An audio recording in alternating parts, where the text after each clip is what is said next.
The Blues have endured another difficult campaign, but one player has shone brightest amid their continued struggles. Any optimistic Chelsea supporters who had hoped for a swift change in fortunes under Mauricio Pochettino this season will have been sorely disappointed. The Blues have been unable to fully shake off the malaise that engulfed them last season, regularly taking one step forward and two steps back. There have been significant mitigating circumstances, though, with incessant injury problems depriving the Argentine tactician of various key players at one point or another. However, with the end of the 2023-24 campaign upon us, hope springs eternal. Chelsea have escaped the clutches of mid-table and are pushing for a return to Europe amid a late resurgence. With the finish line in sight, the 90-minute matchup has rated every Chelsea player's performance this season to figure out who should win the club's Player of the Season award. 10. Moises Caicedo. After a very rocky start, the £115 million, $141 million man has just about settled into life at Chelsea, evidently finding match fitness after a disrupted summer. There are finally the signs of the form that convinced Chelsea to spend that eye-watering sum as the season winds down, with the Ecuadorian quietly going about his work, although he certainly still has a long way to go to come anywhere close to justifying his price tag. 9. Raheem Sterling. Although he is still struggling to endear himself to the Chelsea faithful, Sterling was one of the club's most consistent and impressive performers in the first part of 2023-24, with 16 attacking contributions to his name evenly split between goals and assists. He can be frustrating at times, but Sterling has come good in some crucial moments for Chelsea this season, not least with a fine goal at former club Man City. That said, form and fitness have let him down at the business end. 8. Thiago Silva.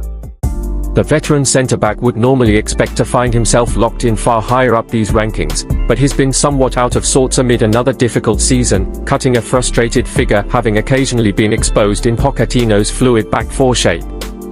He has been back to his old self in the run-in, but we are witnessing his swan song as Chelsea have confirmed he will depart at the end of the season, with his boyhood club Fluminense since confirming he will return there in the summer. 7. Noni Mudryk. After a strong finish to 2022-23, it took some time for Mudryk to earn Pochettino's trust. An early run-in with his new manager after being filmed on a night out while injured may have hampered his chances, but he has become a more prominent figure in recent times.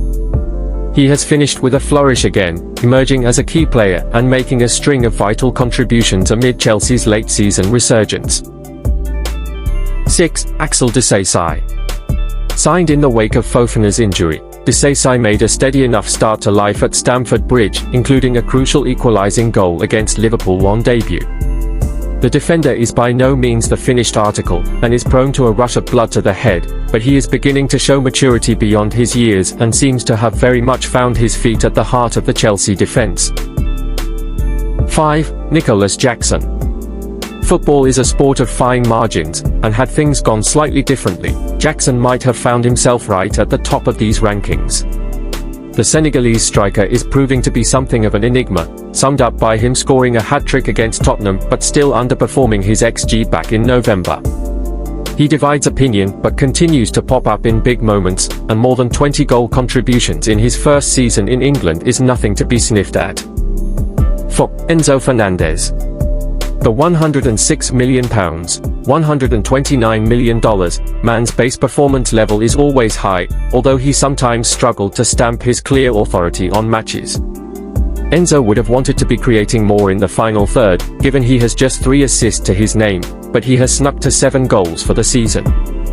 There is the sense that there is more to come from the Argentine, whose campaign has been curtailed by surgery on a hernia in his groin, which he has been carrying for 6 months, which goes some way to explaining a dip in his form in the late stages of the campaign. 3. Malo Gusto.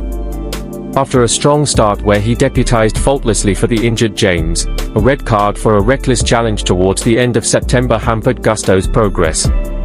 At 20 years old, there are unsurprisingly some facets of his game he needs to work on, including his occasional rashness, but he is an exceptional 1vs1 defender and increasingly became an important attacking weapon in the absence of James, laying on 8 goals. His potential is huge. 2. Conor Gallagher. While it was widely reported that Gallagher would move on in the summer, Pochettino has leaned on him heavily and even handed him the captain's armband on a number of occasions. After a slow start, the tenacious midfielder has battled to become a very important player in Pochettino's system, and he seems to have gotten better week by week. The idea that Chelsea could try to sell him again when the transfer window opens is increasingly preposterous. 1. Cole Palmer. Where on earth would Chelsea be without Palmer this season? His arrival in the summer was greeted with relative indifference, but he has since emerged as the linchpin for the new-look Blues. A ridiculously consistent campaign has seen him reach a remarkable combined 38 goals and assists in all competitions with 2 games to go, added to the 2 strikes he already had for City before he departed. The silky attacker has been key to the Blues' late push for European football, ridiculously scoring 10 goals in 5 league games at one stage, and he is a shoo-in for Gareth Southgate's England squad for Euro 2024 in the summer.